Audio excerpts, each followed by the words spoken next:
conclusion, what we need to know is... Well, I really Okay, basically, I'm wearing a t-shirt that describes exactly what happened. What did they do?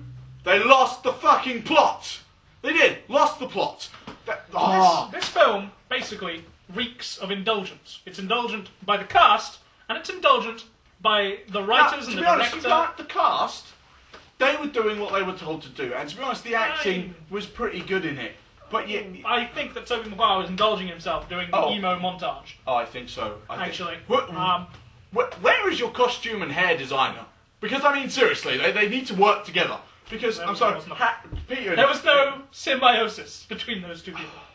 So, I mean, basically, it just reeks of indulgence. It should have met an editor it was a few times. Oh, man, the editing in that was... Because, well, the editor could have had the good sense to say, you know what, you need to cut Sandman. Can't say it any clearer. If you cut Sandman, it'll make a tighter film. Then you can expand on the plots that actually work, like Harry's, which works. So all in all, really, it was a hack job. And considering that Spider-Man 1 and 2 do hold such dear places in our hearts, you know, and we've explained how much we like the previous Spider-Man films.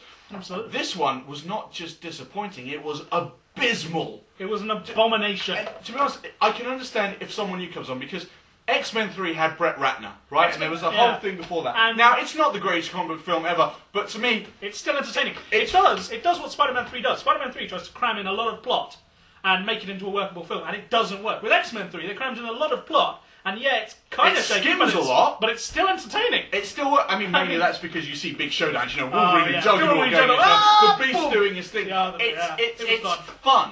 It's, you know, it's nothing to touch the Singer X-Men films. No. But...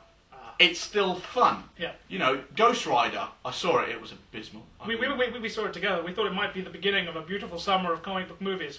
I'm serious. If Fantastic Four fails, I'm just gonna... Oh. We'll take next year off, maybe. No, Dark Knight. We're going to Comic-Con. There's the Dark Knight previews and stuff.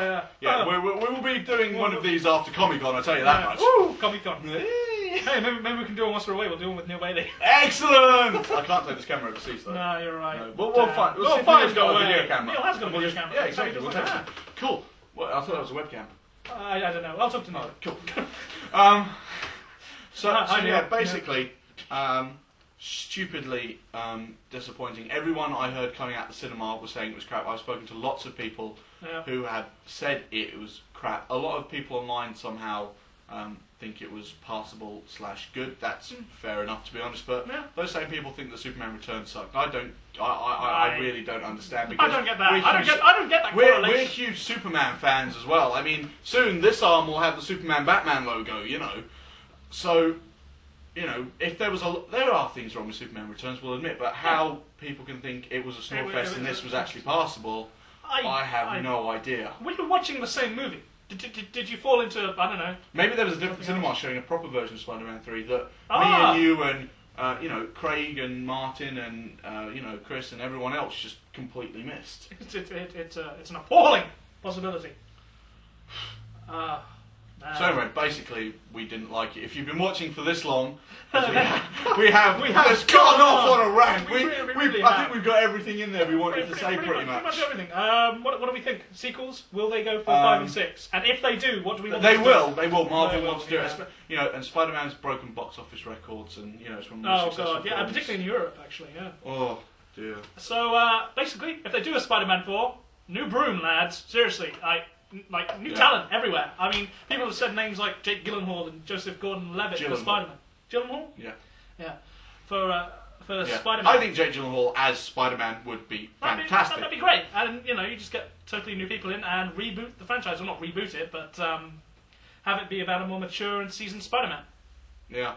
That would be the way to go. And bring in Lizard. Hey. Yeah, bring in the Lizard. I mean, to be honest, we want to make our own Spider-Man film in about 20 years, and it will have Scorpion and it will have Mysterio. I don't care if they'd already been done. We'll do them again. Yeah, the way they're meant to be done. Because it will be the ultimate Spider-Man versus JJJ thing. You know, but Spider-Man 4. To be honest, I'm not going to get excited about it. I'm going to be hedging my bets. You'll have to go see it. But I'll go see it. Will we be expecting anything of the level we were expecting from Spider-Man 3?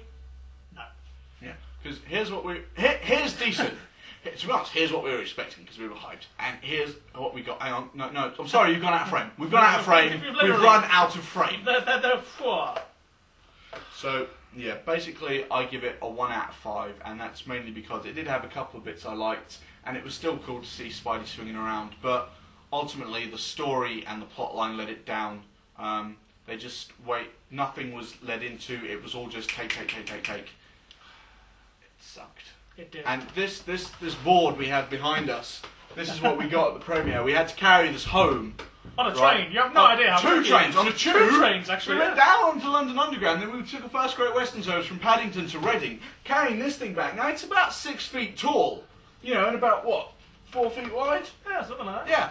You know, this is how much I liked it. You know, we were there and, we got carried away. Yeah. So basically, Spider-Man 3.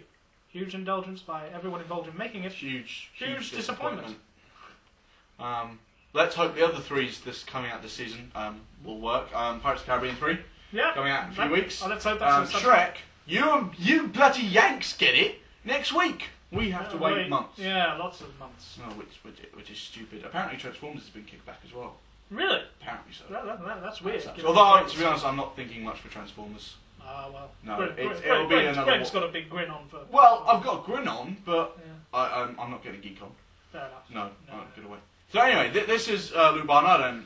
Stephen Holmes. Logging off. Thank you for listening to our rant. I hope you enjoyed it as much as we enjoyed doing it. We really enjoyed it. And, we're sorry if you didn't quite get all the giggles we were doing. We couldn't help it. So, yes, farewell. Bye.